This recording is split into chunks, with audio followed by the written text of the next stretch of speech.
Hello guys, tara samahan niyo ako ngayong umagang ito. Magpapa-adjust tayo ng brace. Kaya maaga ako nagising ngayon. Dito tinignan ko muna yung panahon kasi mukhang ulan. Pangit.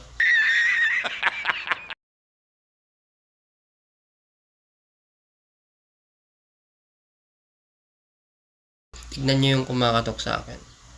Wow, ang aso kong makulit. Gusto magpabuhat niyan. Palagi yan basta umaga nagpapabuhat.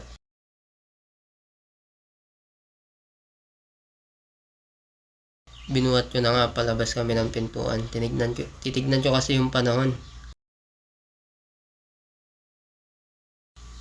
Tignan niyo yung aso ko, di nakita yung mata dahil sa balbon niya. Makulimlim yung panahon guys. Paano tayo aalis nyan? Grabe.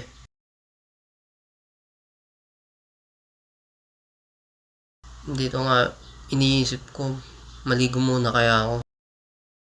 Higop muna ako ng kape. Tamis.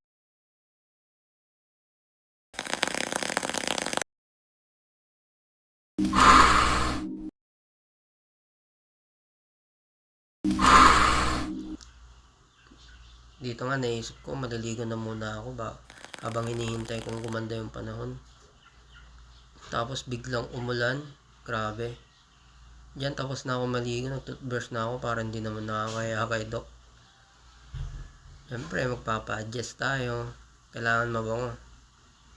Hindi na nga ako nakapag-video, nakapagpalit na ako. Tapos magpapaalam na ako kay mama. Dala ako. Peace. Ingat ka be, ha? Love Bye-bye. you. Love you na. Love you. Dito nga lumabas na ako ng bahay. Katapos niyan papaandarin ko lang saglit yung motor ko. Yun nga, pagkatapos ko pala maligo, gumanda bigla yung panahon. Bago ako lumabas, oops, outfit check muna tayo guys.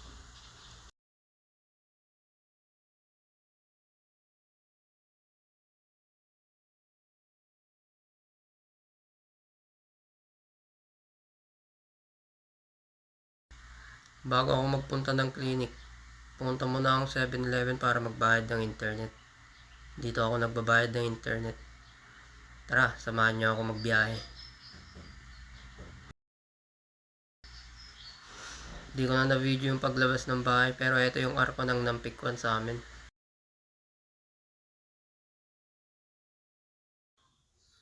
Fast forward tayo, dito na ako sa dito sa San Francisco, malapit sa arko nila.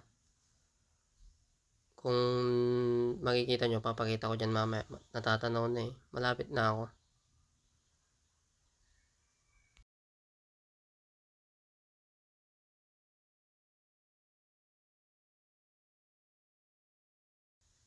Yan yung arko ng Yan yung mga dinadaanan ko papuntang Moncada. Fast forward ulit tayo. Dito na ako sa Moncada.